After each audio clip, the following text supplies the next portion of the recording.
Affirmations are statements that we use to help us reprogram certain voices in our head. We all have them.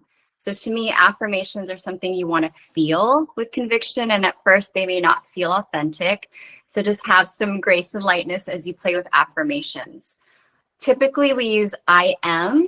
But if you want to elevate your affirmation game, you can also use statements like I feel, I do, I love, I speak, I see, I understand. And that is tapping into the energy systems of your body and unlocking other parts of yourself. So for example, I am worthy.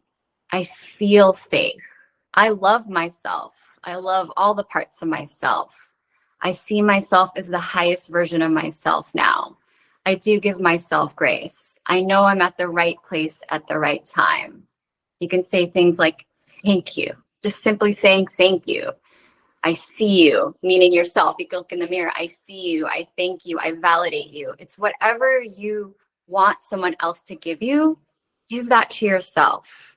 You can say things like, nothing serious is going on. Life is fun. I trust myself. I trust life. The universe has my back.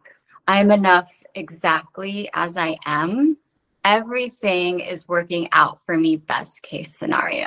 The important thing about affirmations are finding the words that feel aligned with you. So have fun and play with it.